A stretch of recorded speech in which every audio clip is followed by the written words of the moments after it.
Bangladesh football দল এবার নতুন ইতিহাসের সাক্ষী হতে যাচ্ছে। রিয়াল মাদ্রিদ তারকা ফুটবলার আর্দা গুলারের দেশ তুরস্কের বিপক্ষে খেলবে হামজা সমিতরা। সাম্প্রতিক সময়ে বাংলাদেশের ফুটবলে নতুন জোয়ার এসেছে।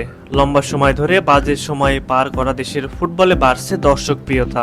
ফুটবলের এই জোয়ার ধরে রেখে আরও উন্নতি করতে তুরস্কের সহযোগিতা পাচ্ছে বাংলাদেশ। গতকাল ইস্তানবুলে অবস্থিত তুরস্কের ফুটবল ফেডারেশন টিএফএফ এর সদর দপ্তরে বাংলাদেশের যুব ও ক্রীড়া উপদেষ্টা আসিফ মাহমুদ সজীব ভুঁইয়া এবং টিএফএফ প্রেসিডেন্ট ইব্রাহিম এথেম হাজি ওসমান ওগলুর মধ্যে একটি গুরুত্বপূর্ণ দ্বিপাক্ষিক বৈঠক অনুষ্ঠিত হয়েছে।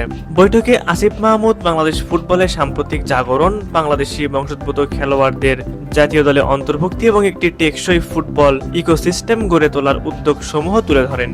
তিনি উল্লেখ করেন যে বাংলাদেশে তুর্কি ফুটবল দলের বিপুল সংখ্যক ভক্ত রয়েছে এবং এ প্রেক্ষিতে বাংলাদেশ তুরস্ক প্রীতি ম্যাচ আয়োজন দুই দেশের জনগণের মধ্যে ক্রীড়া সংশ্লিষ্ট বন্ধুত্বকে আরও সুদৃঢ় করবে। টিএফএফ প্রেসিডেন্ট প্রস্তাবটি আন্তরিকভাবে গ্রহণ করেন এবং তাৎক্ষণিকভাবে জানান যে সবকিছু অনুকূলে থাকলে আগামী সেপ্টেম্বর মাসেই দুই দেশের পুরুষ ফুটবল দলের মধ্যে একটি প্রীতি ম্যাচ অনুষ্ঠিত হতে পারে।